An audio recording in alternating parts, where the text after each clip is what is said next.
घड़ी घड़ी तेरा आसरा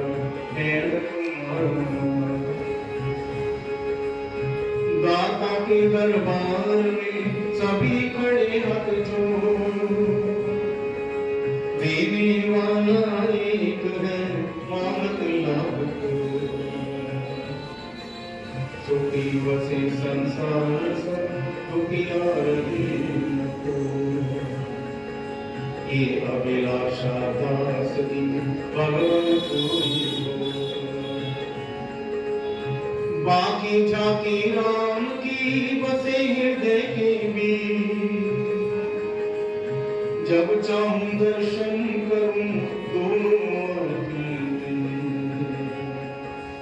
कथा पर रघुनाथ है सुनो वीर हनुमान, श्री राम लक्ष्मण जानकी सदा करो कल्याण।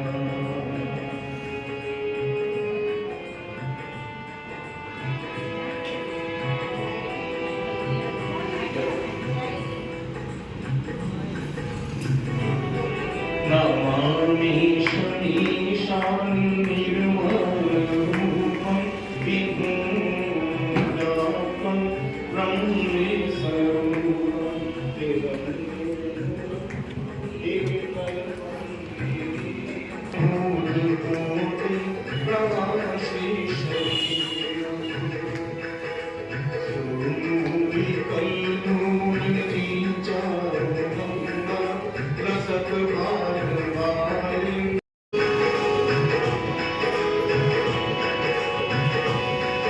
दया सिंधु शिव हे शशिधर प्रभो,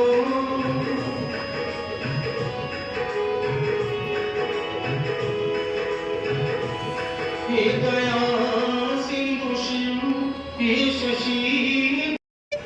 तब भगवान शिव की याद आई, तब मेरे जहर पीने से सारे संसार का कल्याण होता है, तो मैं पीने के लिए तैयार।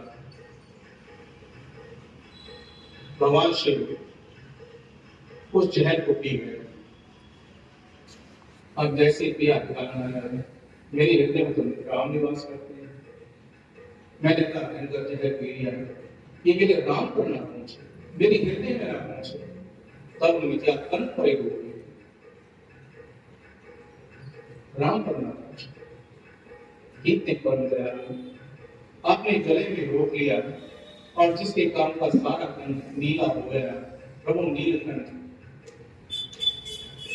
उनका इतना हो गया। आगे को साधारण विष्णुकाल और उसका इतना था कि एक बार तो भगवान शिव की वो जहर की ताप को सहन नहीं कर पाए।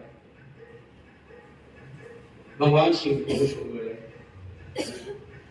नीचे गिर पड़े और सारे जगत में महाकाल मच गया। लोग पश्चाताप करने लगे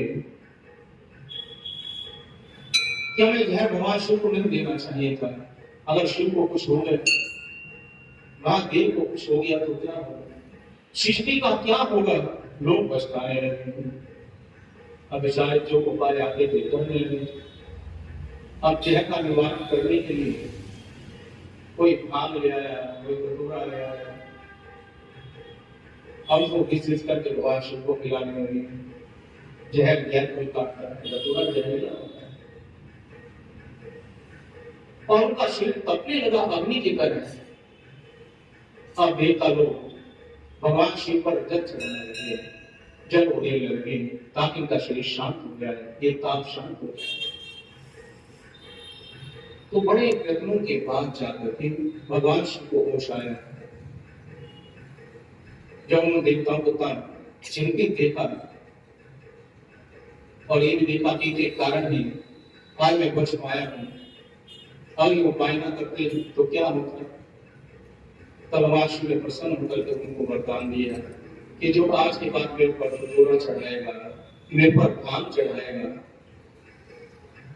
और मेरे पर जल चढ़ाएगा, तो मैं उन पर ऐसी प्रसन्न होऊंगा जैसे आज आपको देखकर प्रसन्न हो रहा है। तभी से भगवान शिव को जल बड़ा प्रिय हो गया है। और आपको चढ़ाओ ना चढ़ाओ, एक लोटा जल ही चढ़ा दो, बड़ी श्रद्धा के साथ भगवान प्रसन्न हो गया। और सावन में तो कितना जल बरसता है, तो ऐसे जल को देखकर भगवान बड़े प्रसन्न हुए। और इस सावन का महीने को उन्होंने अपने प्राण से प्रेम महीना बना लिया। सावन को एक उन्होंने ऐसा वरदान दिया।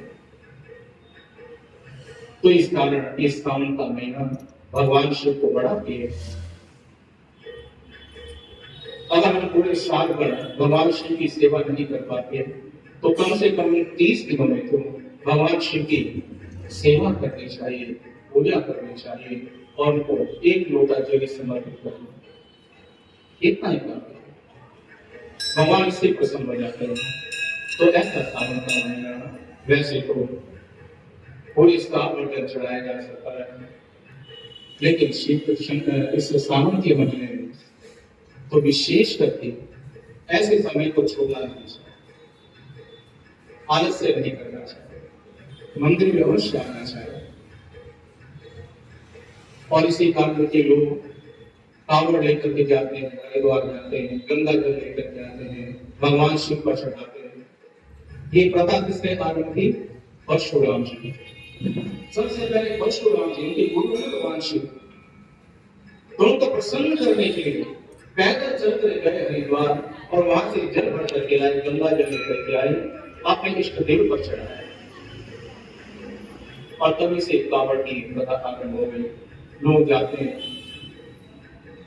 तो इसलिए सावन के महीने में जितना भी हो सके भगवान शिव के आराधना करते रहना चाहिए, उनके नामों का स्मरण करते रहना चाहिए। भगवान शिव सबसे दयालु माने जाते हैं, बड़ी जल्दी प्रसन्न हो जाते हैं। और आप एक बार भी श्रद्धा के साथ ये जल समर्पित कर दें।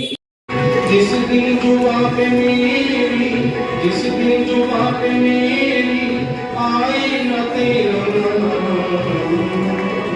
ऐसी सुबह आए न ऐसी शाम, ऐसी कोई सुबह न हो, ऐसी कोई शाम न हो, ऐसा कोई वक्त न हो जब मेरी जीवा से आपका नाम न निकले।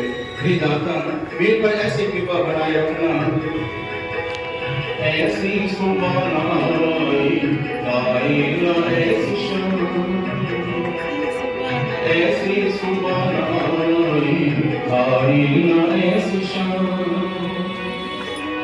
जिस दिन जुआ पे मेरी, जिस दिन जुआ पे मेरी आए न तेरा नाम, ऐसी सुबह आए न ऐसी शाम। हंसासन गरुड़ासन विश्वान साई ओम जय शिव।